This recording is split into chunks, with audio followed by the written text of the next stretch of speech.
1994, there was a movie that was released called The Crow.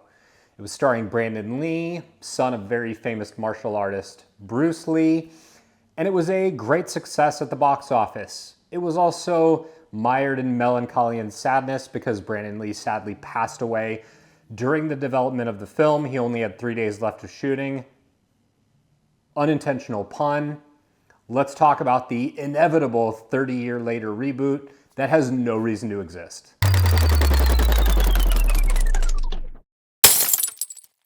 Thank you so much for checking out the video. Before we get started, click on the red subscribe button and the notification bell. That way you know whenever I post a new piece of content. You can also follow me over on X at Hometown0YT and also on Instagram at RealHometown0. I'm sorry for the pun earlier. It literally just popped into my head as I was saying it. Now I feel kind of bad.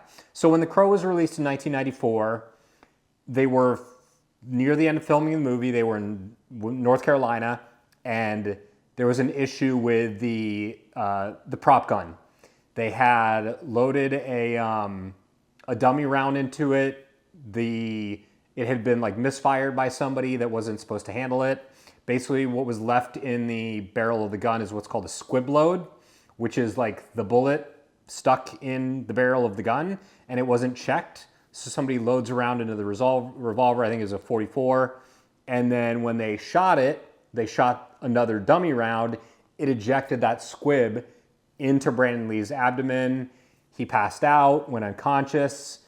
They thought he was joking or just screwing around. They quickly realized he was not. And then sadly, he passed away. The movie, as a result, you can kind of feel that when you watch it. There's a sadness to it because it's a story about a man who passes away and comes back to take revenge on the people that wronged him and his fiance. And so when you watch the movie, like that really does, it doesn't drag the movie down, but it's definitely an element when you watch it if you know that's what happened and you know the backstory around it. So of course, in 2024, 30 years have passed.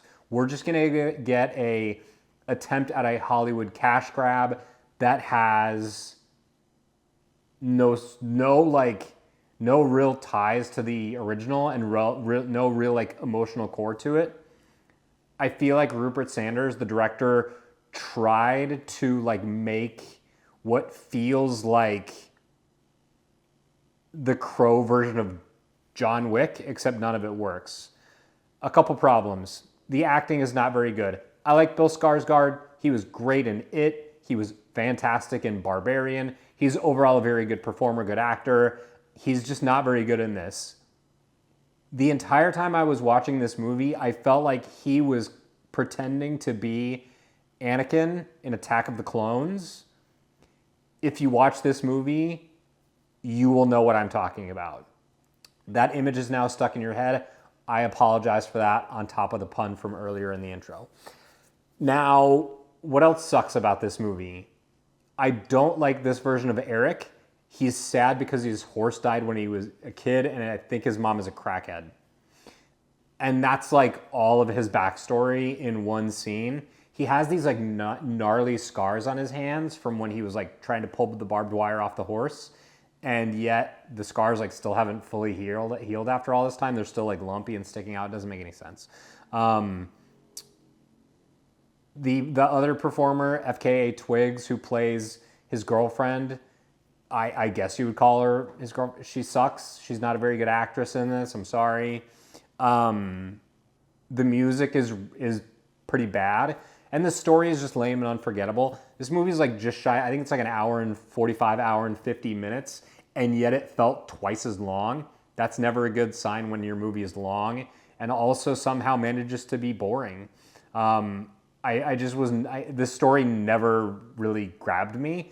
And of course, at the very end, they have some dialogue and some moments that set up a sequel. Completely unnecessary. I don't know why they do stuff like this. But yeah, this is a very, very 2024 soulish cash grab. Danny Huston is the bad guy. He's generic, old, angry white dude, and it doesn't work at all. Eric meets this girl at a rehab center, and they like hit it off because they're both just kind of a mess. And then they know each other for like not that long, what seems like, and then they die because they're caught up in things because she's kind of an idiot because of some stuff she did. And yeah, the movie just doesn't work. I wanted to like it. I like the original a lot. I think that movie works really well, mostly because of Brandon Lee's charm. And that was really the movie that was supposed to propel him into the stratosphere as a Hollywood performer. But sadly, his life was cut short. And this movie is just, it's pointless. And it's not like they've not done stuff with that property. There were a bunch of direct-to-DVD sequels that came out in the like late 90s and early mid 2000s that were pretty badly received for obvious reasons. That's because they sucked. And this is just, this movie doesn't need to exist. It languished in development hell for too long, and at some point they should just yank the plug out and bid it farewell. So yeah, I don't like this movie. It's not very good. You probably shouldn't watch it, but here I'm telling you about it anyway because I'm a gentleman and a scholar. Thank you so much for watching my review of this garbage movie.